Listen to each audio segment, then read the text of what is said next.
Hi, I'm Chris Rogers from Rockin' Waves 11294, and you're watching WGS-TV.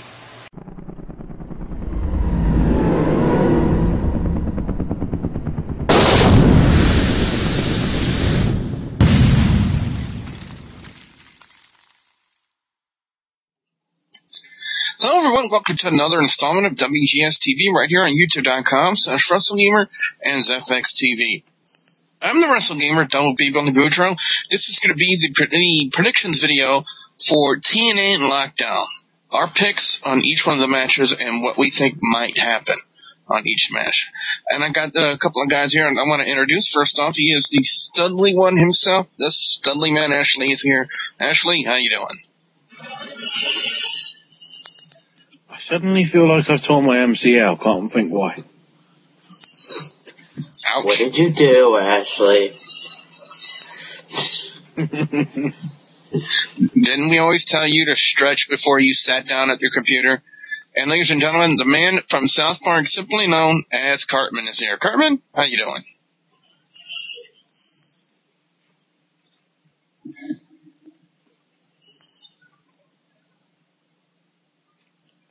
Really? Well, let's look at the first match. Conspiracy theory. I did his MCL.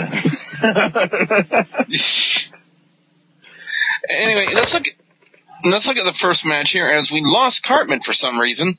The very first match, we have Tigre Uno taking on Manic. And it stands to believe, Ashley, with Tigre Uno being the new guy in TNA for Lockdown, that it stands to believe that he's the one that's going to be put over by Manic instead of Manic being put over by Tigre Uno. It really wouldn't make that much sense, would it? No, but then, it's also a shame because he deserves some praise and credit. TJ Perkins / Manic, whatever you want to call him. He hasn't been involved on television at least for a couple of months. So I don't know if he's been doing live events or whatever, but I think it will certainly have a good match. It's a good complement of styles because Tigre Uno, formerly, I think it's Extreme Tiger his name was, did quite a lot of the rounds on the Mexican indie scene. Occasionally, I think he might, I'm not sure whether he was in some matches for Extreme Rising, the promotion in Philly that sort of involved with Shane Douglas and whatever, I'm not sure, but he's certainly Lucha Libre style, Sin Cara, Mysterio, Super Crazy, all that kind of stuff. So the fact that TJ Perkins is sort of, I guess, El Generico style, as in Mexican style, but not from Mexico, even though he's gone to help the orphans.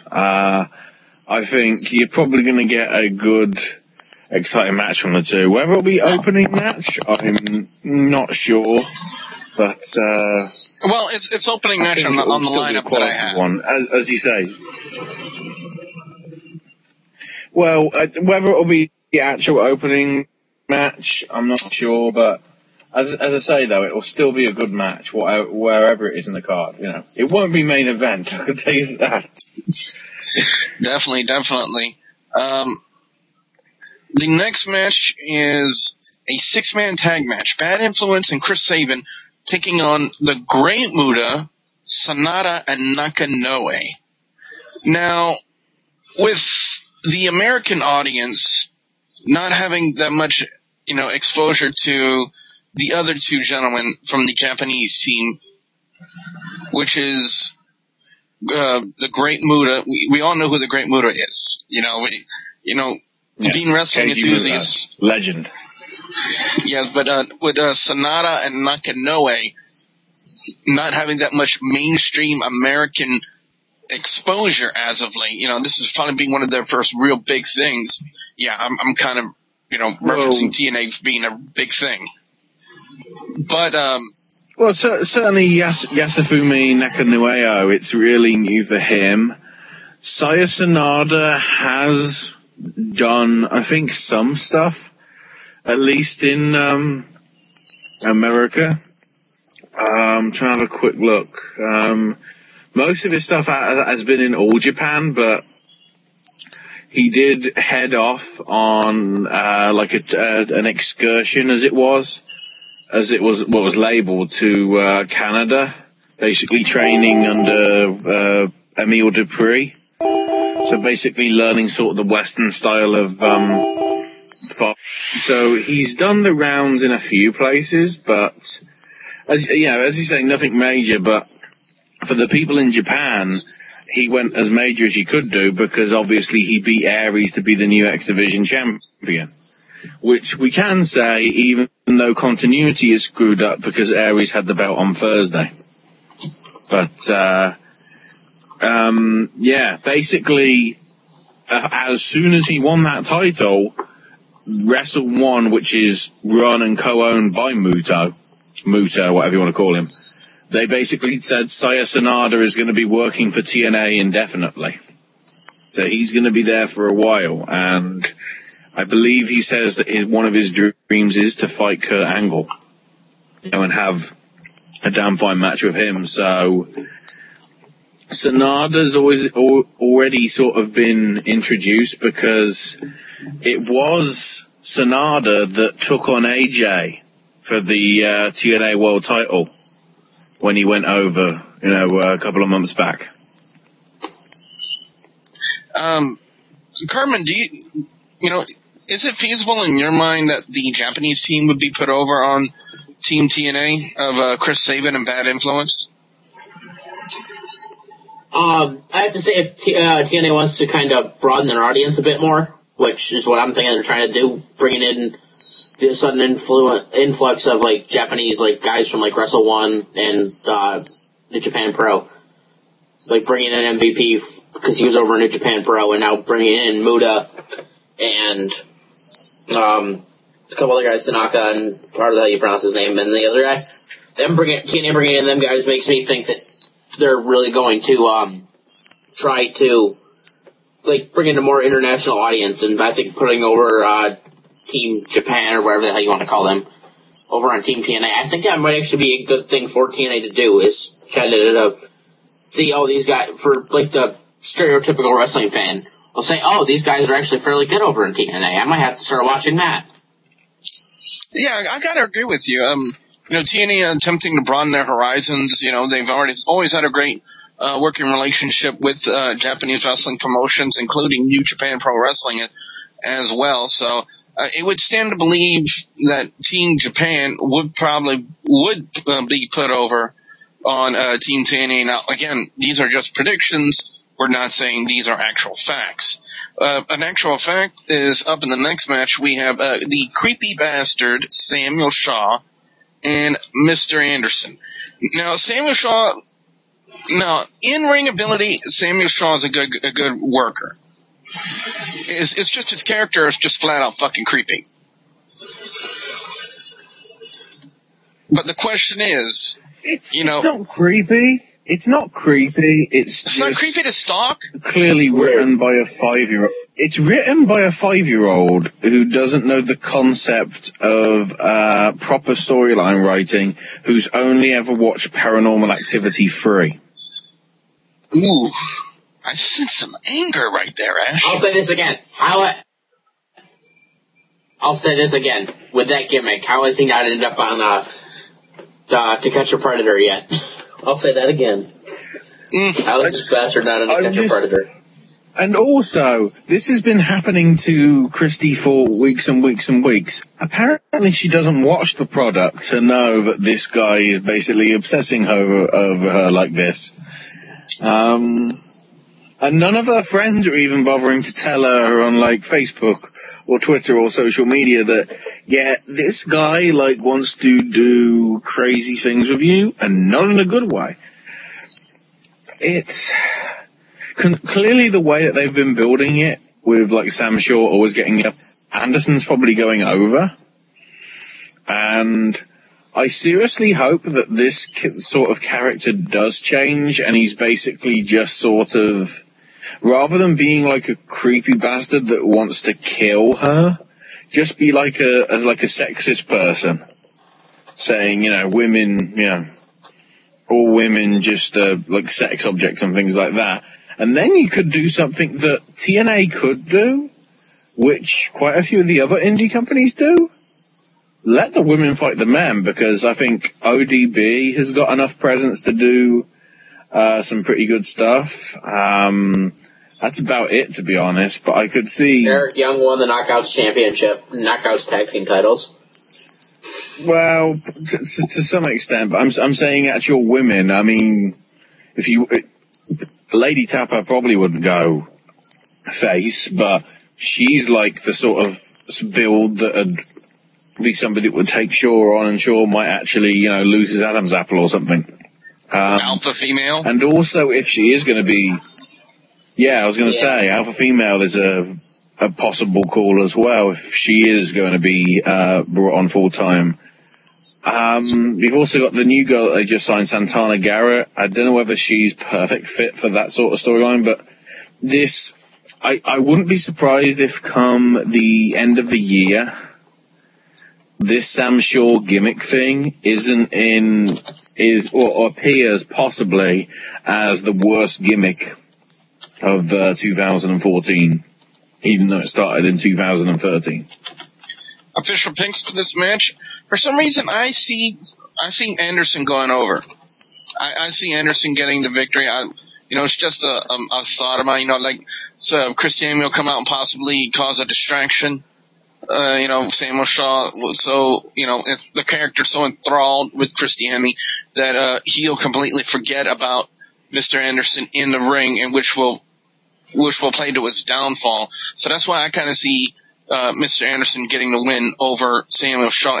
Ashley, what's your official pick? My official pick is Anderson to go over, and also the logic of, Anderson just wants you as a sex object, He just wants you. His wife's just given birth to twins. I think he's sorted. I don't think he needs somebody else to screw. Yeah. I'm sure if you want to stalk somebody, I'm pretty sure quite a lot of people would want you to stalk Dixie and to get rid of her. Andy might have something to say about that. Cartman, what's your official pick? Again, with the way they've been building us up, I'm going to have to agree with everybody else. Anderson's definitely, but the way they've been building everything, it's going to be Anderson going over on Samuel Shaw. And I'm just going to say this right now, I'm fucking getting that Samuel Shaw gimmick is creepy as all holy hell. Up next is a matchup that was changed, tweaked a little bit, if you would say, on the last Impact. And I'm talking about the matchup between Gunner and Cowboy James Storm, not only taking place inside the steel cage, but from what I can recollect, the very first ever steel cage last man standing match. This feud has been really red hot ever since James Storm, it got even further there when James Storm screwed Gunner out of the TNA World Heavyweight Championship, which we all kind of saw coming. But, the way the angle has been worked and the way that they've been doing it has been spot on. The feud's hot. And for the fact of the matter is, Ashley, no one's ever seen a steel cage last man standing match before. Well, they might not have seen it before because you haven't needed a steel cage for it. That's the problem with every match having to be in the steel cage. You sort of ruin that idea. There was, when we were talking off air, Cartman did come up with a good idea, and I might toss it sort of to you as well, Cartman. The idea you came up with why does it have to be in the cage? If it's last man standing, who says, they couldn't leave through the door and do some stuff on the ramp or at ringside, or I doubt they do it in the middle of the crowd because for legal issues and whatever, but I think I can see something like that happening.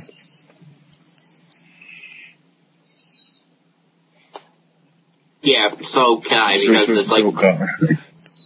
Yeah, I know. Like I said though, it's like with TNA, exactly like you said, which I told you before, but it's a last man standing match. It's last man standing, not last man standing or get pinned in the cage. So that's why my thought is it could end up in all out chaos around ringside and everywhere else in the arena is because of the fact that it isn't win by pinfall or submission or escape in the cage. It's beat the piss out of each other and be the last man standing. It doesn't specify where. Official Just picks because it for starts this in the match. cage does not mean it's going to end there. Official picks for this match, guys and gals. And you know what? I think this is Gunner's time. I really think that TNA really needs to put some more stock into Gunner, and they're going to show that by having Gunner overcome the odds and outlast Cowboy Jane Storm in the steel cage last man standing match. For some reason, I just see that happening.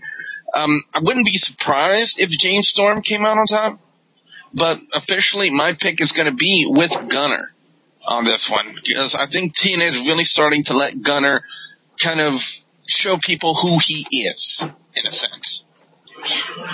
Ashley, what about you? Who's your official pick? No, get a Cartman first. Cartman? My official pick, again, just like you said, I have to pick Gunner because James Storm, he's been in the company for a while, and they've given him a lot of they've given him a lot of gold in the company. And what has Gunner really done in TNA? Well, he's been there. What has he really done in the company? Exactly my point. He hasn't done really anything in TNA as long as he's been there. And he is a good in-ring worker, and he deserves to get at least a shot over James Storm and toward eventually probably winning the World Heavyweight Championship. And then over to Ashley. Ashley, your official pick? This is where I'm probably going to possibly be different from everybody. Screw Gunner. Ever since this storyline basically came around, I've always felt to me like Storm is the face. Ever since he got screwed out of that opportunity by Roode, back in 2011? He's been it was after Bound for Glory in 2011. Shafted ever since. And to be honest, I think that's why they're making him the heel. I don't really get, because although it would be nice to see, Beer Money back in some shape or form every once in a while, I don't really want it. I want Storm to go pursuing that belt, and if he's a heel at the minute with a heel champion, he can't really do that. So, logic says that Gunner wins, but I want to go with who I think should go over, with all past history and stuff, everything, and also, the biggest contribution Gunner made is burying the other guy that was security guy that got forgotten about. Murphy. I can't even remember his name. Who's the other one? Murphy. Yeah. I should have remembered that. RoboCop, but that's just my personal opinion. I want Storm to, I'm going for Storm, but I know it's going to be Gunner because they want a new talent. They want new talent basically being the face of the company, whereas Storm wasn't new talent and never got a proper push and deserved one, and has deserved one for years. Had one for about 4 seconds and a cup of coffee, and then forgotten about. Exactly. The Knockouts title is on the line inside the steel cage at Lockdown as Madison Rayne defends against Gail Kim. Madison Rayne winning the title a few weeks ago, making her big return. And to me, we've had the Knockouts title on Gail Kim for the longest time. Madison Rayne is, fresh from her comeback. I don't see why TNA should make her drop the title to Gail Kim and have yet another heel champion in TNA, Ash.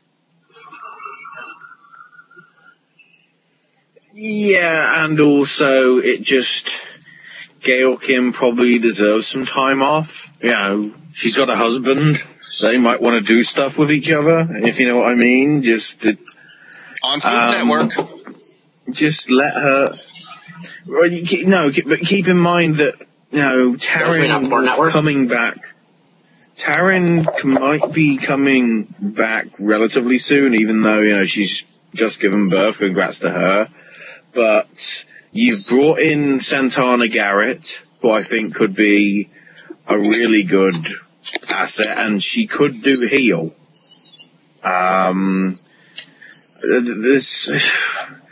You could have Lady Tapper go for the belt, possibly in the next one. You've got, the whole alpha female Velvet Sky thing. You've got no other women really on the roster of any prominence.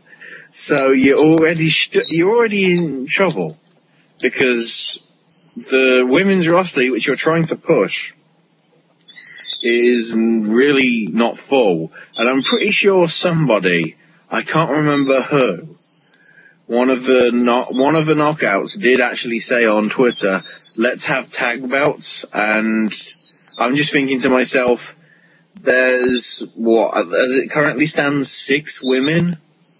You can't really make a tag division out of 3 teams. Yeah. Exactly. It's like, think about it, you have alpha female, which who knows if she's going to be full-time in the company or not. Santana Garrett, well, who knows if she's actually going to debut in the company. You figure full-time now, you've got Velvet Sky, Gail Kim, Madison Rayne, Lady Tappa, and ODB, and then soon to be returning, Karen Terrell. Yeah, you're right, they do need to bring up their, Knockouts division big time if they're going to bring back the Knockouts tag titles. Well, let's go to official picks of this match. And I think, from the way that I've heard you guys, you're kind of maybe in agreement with me when I say my official pick is Madison Rayne to retain the title inside the steel cage. Mm-hmm. Same here. Lady Tapper wins because she cashes in an imaginary briefcase. No, Madison Rayne. Well, up next, the next match we're going to talk about Lethal Lockdown, ladies and gentlemen. Team Dixie, which is consistent. Before we get to that, can we mention the other one? The fact that Kurt Angle versus EC3 is not happening? Yes, because EC3 is supposed to be facing somebody. And... all I gotta say is North Fernham. You'd think it was something probably to do with Angle being involved. Somebody personally connected with him, but the problem is I don't think there's anybody left. It could be a giant swerve and Jeff Jarrett comes back and everyone's like, damn it, they worked us. But certainly the one that we've talked about before recording was the second form, I guess. Like how Muta and Keiji Muto are 2 different people. Could we see Willow turn up early? And in which case, will he be crapped on like he was in Ring of Honor? And or will he be heel? That's the issue. From the way the promos are, it's really making him look like he's a crazy bad guy. What do you think, Cartman? With the way the previews for him are, they just seem like they are just like creepy as fuck.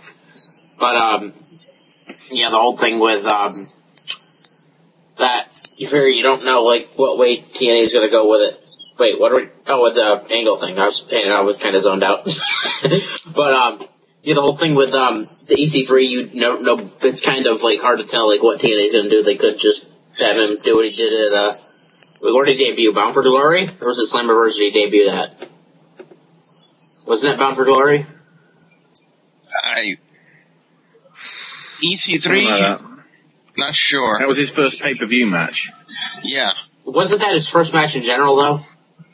Yeah, you figure they might have him pull what he did there and just go up against somebody completely fucking retarded like North Fernham. because TNA is kind of stupid in their logic. Or the thing you gotta think about, though, they have a lot of talent on their roster they don't use. Or they might have Sting come back, though. Think about it that way. Because I'm looking on their roster right now, Sting is still a part of their roster. They might have him come back and go up against, EC3? EC3. Yeah, they might have Sting come back and go up against EC3. Or they could use it to bring back Abyss. That's another possibility. You think about that. You figure somebody like Bully Ray isn't on the card either. Abyss is an obvious name that's missing, to be honest. And so is Bully Ray. Well, yeah, but I don't know whether he'd come back as a face. Probably not. But anyway, let's look at Lethal. Kenny King too. No, they just started building him up. If you saw, they did a short vignette on Impact for this new character, the King of the Night. That was in reference to Kenny King. So who knows what they might bring him back too. Yeah, they might bring him back. Just to Lockdown, just have him go up against EC3. Who knows? Well, let's look at Lethal Lockdown. EC3 does have the X Division. EC3 does have that X Division briefcase, doesn't he? Yeah. He had the tag team titles. He lost it. Yeah. He lost it. Okay. Wait, so who's got the X Division one? Isn't it? It was Zema Ion. He cashed it in on Austin Aries and lost. Oh yeah, I forgot he got his ass kicked. That's it. Well, let's look at Lethal Lockdown now. We have Bobby Roode, Austin Aries, and the Bromans for Team Dixie taking on Team MVP, which consists of MVP, the Wolves, and Jeff Hardy. And of course, Team Dixie has the one-man advantage inside Lethal Lockdown. Very, very hard to say where this is going to go. It's very hard. I mean, look at all the different variables in there, and not only that, with Jeff Hardy / Willow, will we see Hardy or Willow inside the steel cage? We don't know. You're gonna get. I'm sorry? You don't know whether you're gonna get the charismatic Enigma Hardy or you're gonna get the crazy son of a bitch Willow Hardy. You don't know yet. It could be the crazy son of a bitch who just goes ape shit on everybody. Or you could get the version, or just the charismatic Enigma Hardy. It's kind of hard to tell at this point. I would like to see Team MVP be the one to get the pick. For me. I would like to see them be the one that got over to see just what kind of a change it would bring in TNA. Because they need to do something to get Dixie Carter off TV, off microphones. Dixie Carter down. So exactly. The thing TNA really needs to do is just kind of have her, what TNA really needs to do is put Team MVP over. Let Dixie run the operations back in wherever the hell their headquarters is, but keep her away from a camera and away from a fucking microphone. Every time I see her on a damn camera or with a damn microphone in her hand, it makes me want to bash my head in with a mallet. Ashley, what are your thoughts? I think Team Dixie's going over. It's just because of that added thing with the Roode gets 10% if he wins. You've got the added draw there, possibly, of basically, because of him having 10%, he can actually have a say saying, I don't think Magnus is a good enough champion, it should be me. And then immediately the paper champion stuff can be completely forgotten about because this time Magnus is the face. Because, Roode basically using the circumstances to try and get the advantage is really, sneaky and everything. I forgot to mention the World Heavyweight title match too. Well, officially, my official pick is Team MVP. Ashley, your official pick? Team Dixie. And Cartman? Team Most Valuable Player. As we now look at Samoa Joe and Magnus TNA World Heavyweight title on the line, inside the steel cage, Joe's rules, meaning that the winner can only be determined by knockout or submission.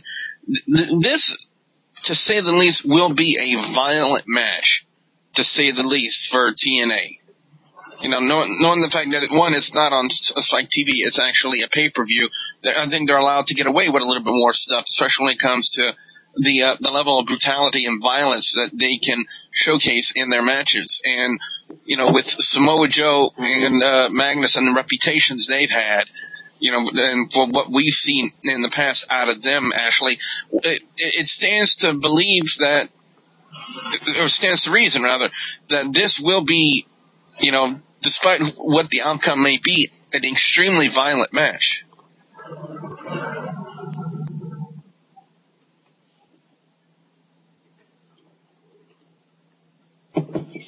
Ash?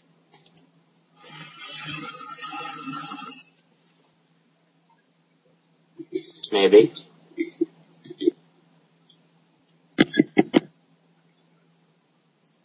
I'm sorry, can you repeat that, guys?